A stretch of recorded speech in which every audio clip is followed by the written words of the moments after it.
ភិបាលខេត្តកំពង់ចាមអញ្ជើញទទួលអំណោយស្បៀងនិងសម្ភារៈប្រើប្រាស់ពីក្រុមហ៊ុន K Cement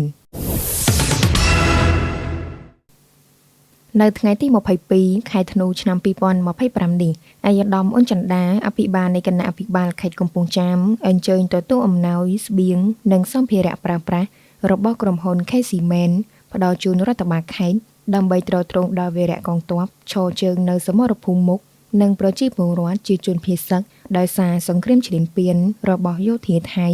មកលើបូរណភាពទឹកដីកម្ពុជា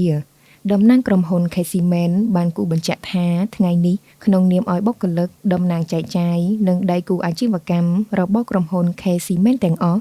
បាននាំយកអំណោយជាស្បៀងនិងសម្ភារៈប្រើប្រាស់បរិច្ចាគដល់រដ្ឋបាលខេត្តកំពង់ចាមសម្រាប់កងទ័ពនិងជនភៀសសឹកកម្ពុជាក្នុងនោះមានអង្ករ20តោនទឹកបរិសុទ្ធ200កេសទឹកត្រី200យួរទឹកស៊ីអ៊ីវ300យួរមីខ្លាឃ្មុំ100កេសអង្រឹង200អង្រឹងត្រីខ2400កំប៉ុងជូនដល់រដ្ឋបាលខេត្តកំពង់ចាមសម្រាប់ជូនជនភៀសសឹកនិងកងទ័ពនៅសមរភូមិមុខព្រំដែនកម្ពុជាថៃ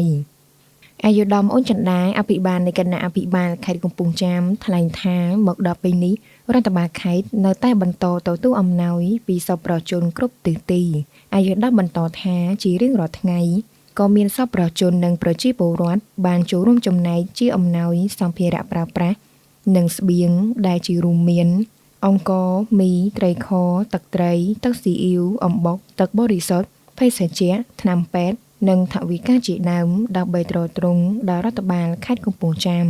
ជាមួយគ្នានោះដែររដ្ឋបាលខេត្តកំពង់ចាមក៏បានបន្តនាំយកអំណោយទាំងអស់នេះទៅប្រគល់ជូនកងទ័ពនៅសមរភូមិមុខរួមជាមួយគ្រួសារកងទ័ពនិងប្រជាពលរដ្ឋជាជនភៀសសឹកសង្គ្រាមដែលបានមកស្នាក់នៅបណ្ដោះអាសន្ន